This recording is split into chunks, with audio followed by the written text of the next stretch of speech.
we have a segment on the show which we have all the guests go through, which is called The Good, the Bad, and the Ugly, which is about stories about a time where something just became a disaster. Might have started off good, went a bit bad, and then in the end was just ugly.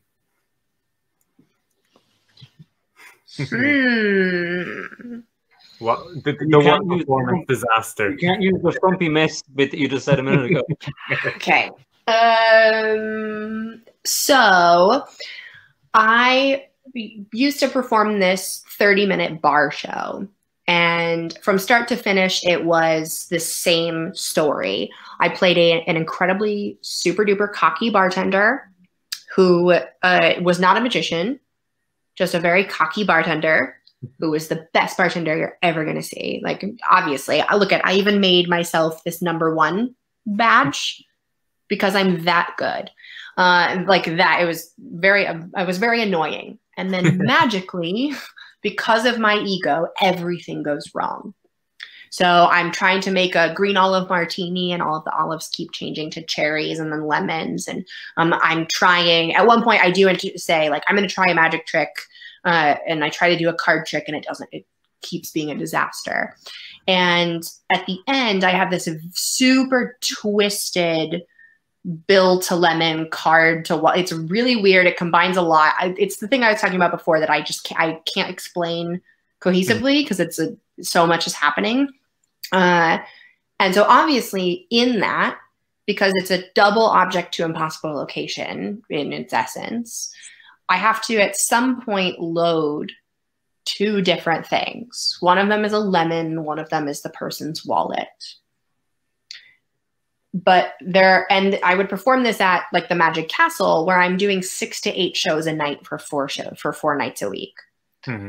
And come that 6th, 7th, 8th show, you don't have any brain left. So it would start out great, and the shows are great, and I'm making all this money because you still get tipped, but then you give it to the bartender regardless.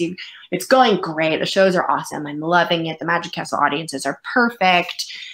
And then I go to do like the 7th show of the night, and I'm like, let's see what's inside the lemon.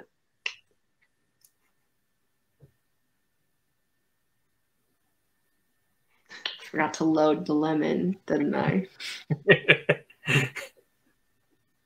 Okay.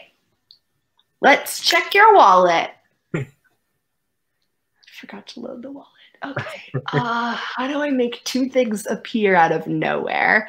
And obviously it was a disaster. Luckily no one knew what was coming, but it just dived into a terrible abyss. And then you would go, all right, so great, learn from that. No problem. Loading the lemon. I forgot to load it again. And I did that for about 3 shows. I forgot to load the lemon. 3 shows right in a row where I just totally forgot about it.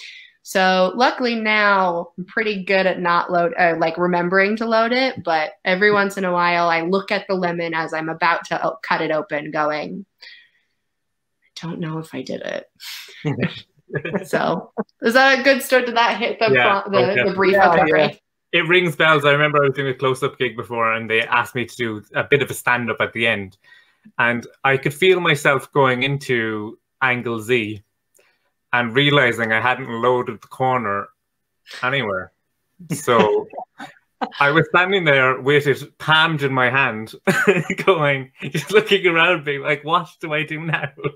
So it was the most anticlimactic corner under napkin you've ever seen in your life.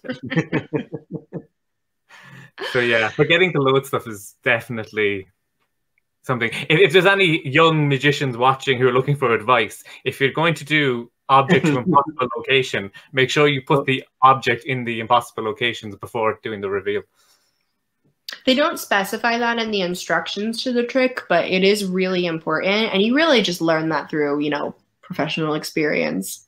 Yeah. Like, usually 10 years in before you even hear that that's the case. But like exactly, we give the real secrets here. That's what we do.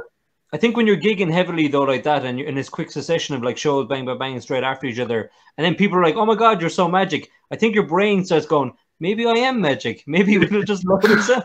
Yeah, it's just that one of those things that just starts triggering in your mind. Maybe I'll just try. Maybe it'll just happen. Yeah, one thing that I really benefit from is because I'm quite manic and a little bit all over the place.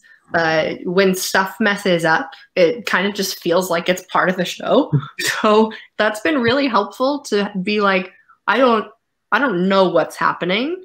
And sometimes I do know what's happening because it's in the script. And other times I have no idea. This is going way off the rails comparatively to normal. So we're just going to figure it out. So that's a helpful character choice on my part, just for like ramping up the ridiculous that it can all fit fine. I think one of the most embarrassing things like that happened to me, I was at a gig and I was doing about 20 tables, which they told me it was only 12. And then I got there and there was 20. And about halfway through, I was doing ring thing and throwing it back on and those sort of things. And halfway through, my hand just forgot how to do the trick. And I'd end up in this situation and just be like, so. And it happened at 4 tables in a row. And at that stage, I dropped it. I was just like, so I take the ring and yeah, there we go. People probably just thought you were doing like gang signs. They were just like, what's wrong with that guy? I just had a massive cramp and my hand just stopped. I just couldn't do it anymore. It's hard to recover from that. Yeah.